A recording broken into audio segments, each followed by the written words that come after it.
YouTube? This is Charlie426, and today we have the review of the HG Gundam Seltsam from Gundam Build Divers Re-Rise. Now, this is like one of those major enemy mobile suits that's in the series. When it first came out, or when it was first shown, it was really hard to tell what this kit was based on, and even in the manual, it doesn't really mention who the pilot is. Only it mentions it being the masked man. I mean, we did see a glimpse of the pilot, but we actually didn't get any story regarding who that pilot is. So yeah, and believe it or not, if you look at the mobile suit design, at first you won't really realize that it's actually based on the Gundam MK-III. But the more you look closer into it and see extra details and references from this kit, yeah, it definitely has the MK-III references and details. Well, not entirely, but still, it gives you the main point where, yeah, definitely we can see Gundam MK-III. And then on the plot plate, it also kind of shows some extra evidence that we might be getting a HGUC Gundam MK-III as well. Alright, so let's get on to the review. So first of all, we're going to go with our usual routine. So first of all, what you get from the kit is, number one, is the Gundam Seltsam itself. So we have everything, including the claw arm, the hands, and then we have the spear and the cannon. That's everything that is on the back. I'm not sure if there was actually a name specified for this spear, because once again, we don't really know much stuff going on about this mobile suit. So according to the manual, the arm is obviously called the Seltsam arm, and then the lance is called the Hyper Desk Lance, and then we have the shield binder / folding desk launcher. So I guess the desk kind of goes is like a short word for destroy or something like that. Okay, other than that, let's talk about leftover parts. So there's a few, and there's some interesting leftover parts. So here are all the leftover parts. So we'll go with our usual. So number one, we have only one polycap left, nothing too special. Number two is this part. So this is a leftover part. The manual does not mention to use it. It's actually crossed out. These, as far as I can tell, are supposed to be the beam rifle clips, or ammo clips for the MK-III. I could be wrong about that, so please let me know. But yeah, the fact that they're here, and even on the plot plate, there was also the term MK-III on it. So yeah, definitely, it may not be right away, but in the future, we're definitely going to get one as well. And then here are some extra leftover parts that I cut off. These are all. So number one is this red piece, which goes onto the back skirt. We get a double plate, which is why we have a leftover. I believe this one goes to the crotch piece. Once again, double plate left over. This one goes onto the left arm to connect basically the ball joint of the hand. Since we only have one left arm, so leftover piece. And here we have a thruster piece. So technically you use three, but we get two plot plates that have two of these parts. So once again, since we only use three, we only have one left. This one, once again, double plot plate. This is the piece that goes onto the V-fin. So once again, leftover piece. Now this one, you may think that this is not a leftover piece, but technically it is. It's a open hand, and this is actually crossed out in the manual. And if you can see on the open hand, so I guess we could expect that when they make the HGUC Gundam MK-III, they're going to go with the exact same way how they did with the Reborn's 100, where, yeah, they're going to use the hole and peg system, but for the beam sabers, the sabers are going to have the hole, and the hand is going to have the peg, and not a fully closed up hand. So, oh well. And then some. Well, this isn't a leftover part, but this is a sticker sheet. So we get 1, 2, 3, 4, 5 in total, and yeah. These two, this one and this one, is pretty much for the eyes, and then the other two are also pretty much for the head camera and V-fin. Alright, let's get on to the review now. Oh yeah, and there's this one more piece I should mention, is that there's this backpack looking piece. This is a backpack adapter for any other kit. If you want to use the weapon packs or the weapons on and the weapon connectors from the Gundam Seltsam, this is what you use. Basically, you slap this onto a different kit, and then you can have those connected as well. Okay, let's get on to the review. And now, once again, those who've seen my Facebook update, is that I have gotten a contact from Google, and they have proven that my account has been hacked. So they are now doing the transfer process. Being a weekend at the moment, I'm pretty sure they're not working on it, but I'm pretty sure next week I'll be having my original channel back. So yeah, it's good to be back. Okay, so let's go on with the articulation. So we'll start with the head. Actually, just for the sake of it, let me just take off the weapons actually here. And yeah, one fair warning is that this kit, every time you try to touch or hold the kit, you're pretty much your hand or finger is going to collide with the backpack, especially the thrusters. And these thrusters, not that they don't fall off on their own, but they are very easy to knock off or knock out, whatever that you call that. But still, yeah. So maybe super gluing them might be a good idea if you're getting annoyed like me. So I might actually glue those on just to be easy on my life. So we have the spear. I'll go into this later. So okay. So here we have the head. The head is definitely an interesting design. The stickers on the original inside head was okay. The one on the V-fin, it's fine. The one that it's in front of the eyes, this mask-looking thing, and then these eyes, they don't make any sense. I mean, the sticker shapes and then the mold does not match up. So I had very hard time, and it still looks very awkward to have those extra eyes. So yeah. But when you look at the inside head originally, it definitely does look like the Gundam Mark-III. And a big giant V-fin, and I believe on the back of the head there is the head camera as well for the back. But other than that, they did a pretty good job with the color separation on the kit. So these yellow parts are all separate pieces. There's even the yellow molding inside. So yeah. And the neck joint is a polycap, by the way. So the head can go down that much, up that much, and that 360 twist is possible. Of course, I just popped the head off, but oh well. So yeah, it has the basics. Now let's get the body. Now the body, I believe, doesn't. Oh god. Okay, so there goes another thruster piece. It doesn't really have an ab crunch, so don't force it. And the middle connection is actually using a polycap ball joint, so it's a pretty stiff and tight connection when you first try to get it in. But still, you cannot have a 360 twist because I believe it's colliding with the back skirt piece. Okay, and then let's get the backpack. Here, the backpack, obviously, yeah, the thruster just fell off, but yeah, we have the backpack. This is definitely the same or similar one as the Mark-III's, and then on each side we have a hole that allows us to connect or store the weapons on the back. So we have this giant peg which you can connect the lance into these holes. There's 4, I believe. Yeah, there's 4 of them, and then you can just connect and store it in. Of course, you're gonna have to reposition the cannon because when you're trying to connect it, it can actually collide like that. So yeah.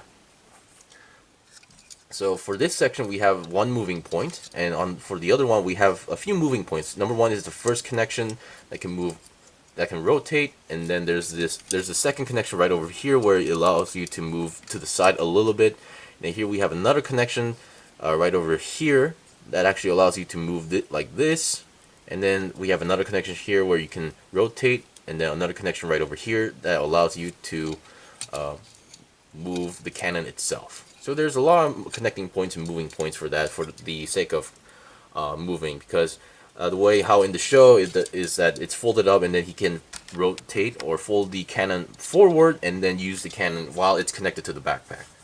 So kind of like how the Barbatos uses its cannon while it's connected to the backpack.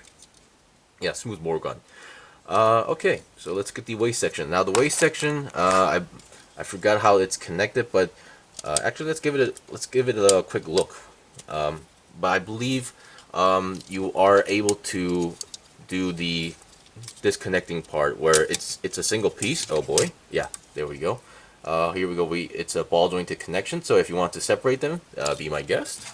And I have no idea how this got disconnected, but still.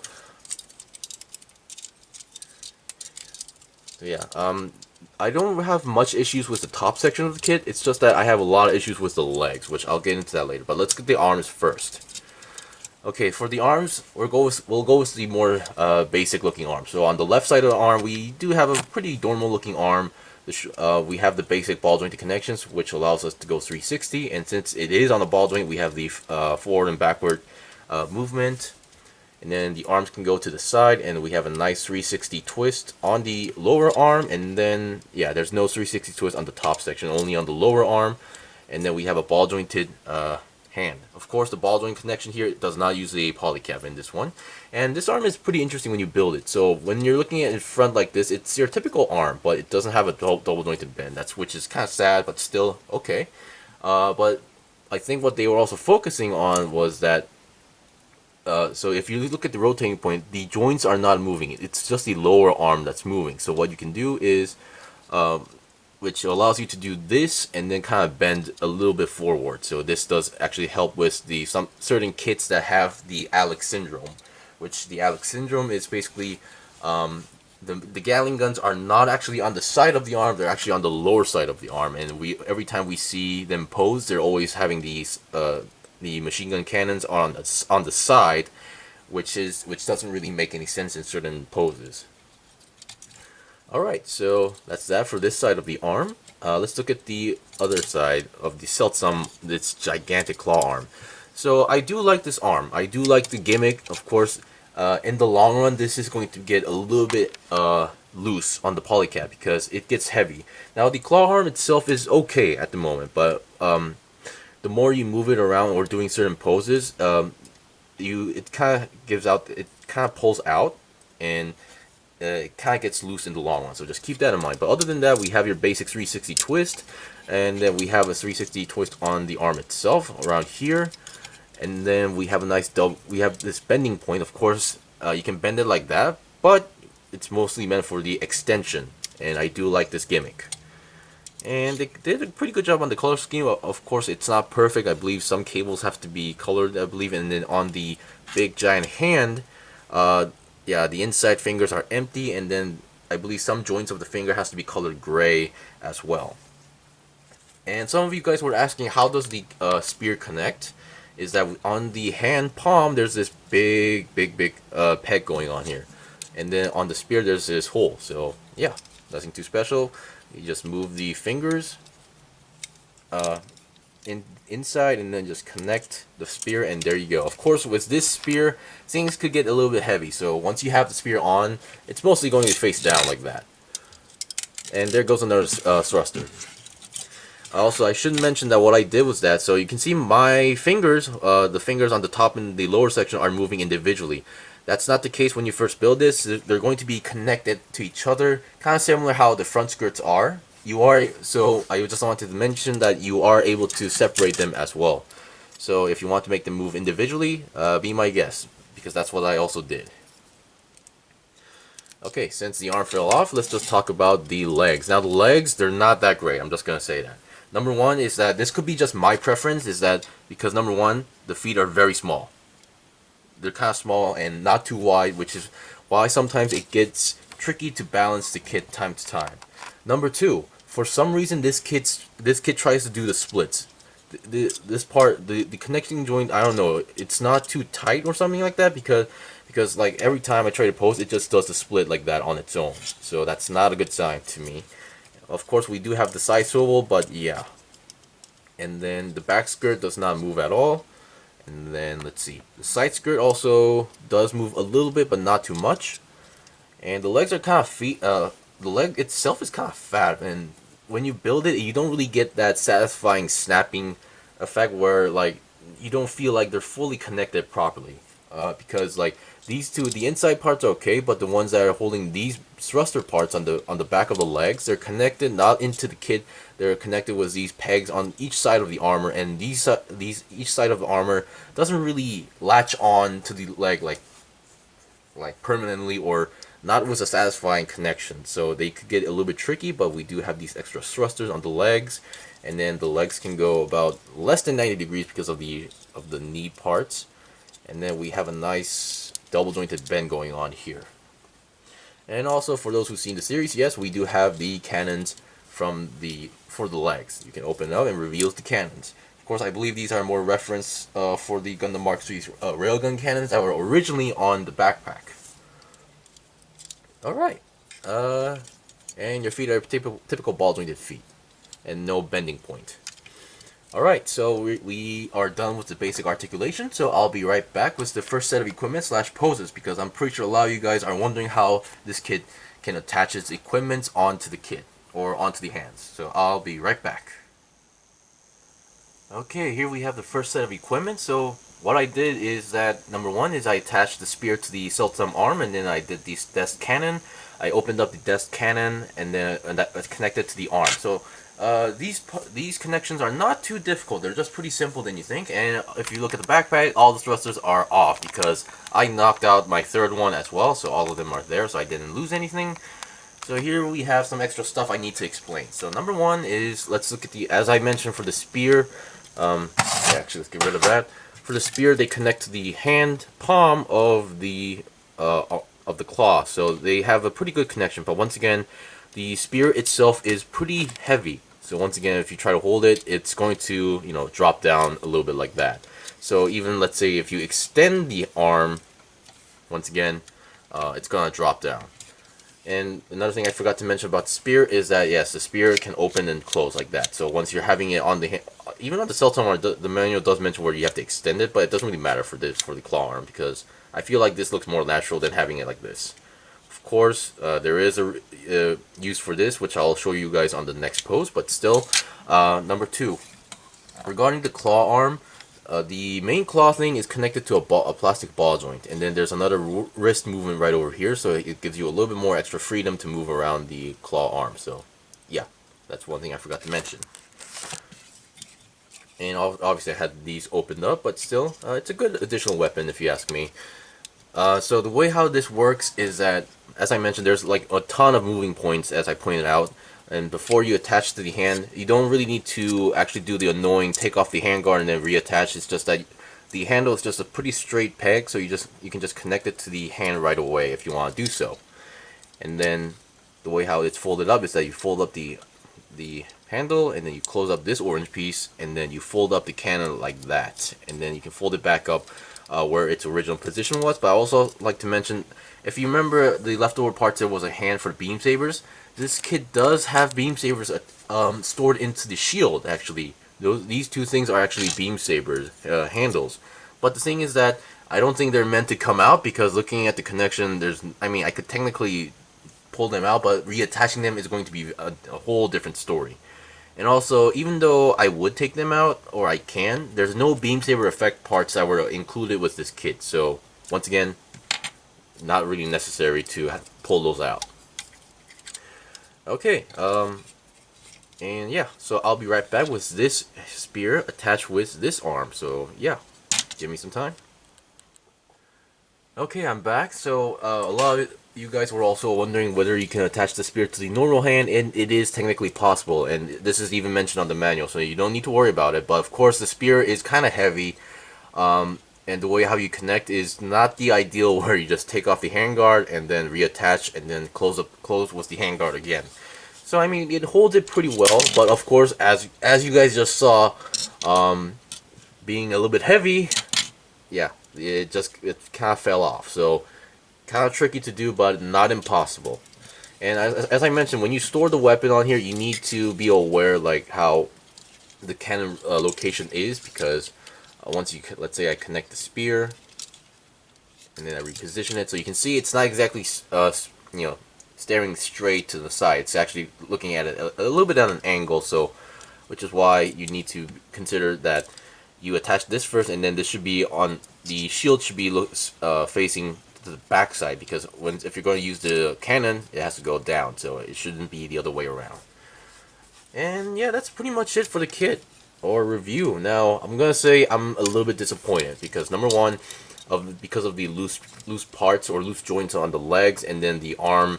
While I do enjoy the arm gimmick, it's just the fact that with the extension arm and then trying to hold the spear is not too, well, I mean, connecting the spear is easy, but the fact that it just droops down, the spear being heavy overall, kind of disappointed me. Not that I had high expectations for this kit, not that I was expecting some sort of high-end like kit, but still, it's just those small extra detail stuff that basically, this kit has issues that I'm not a big fan of.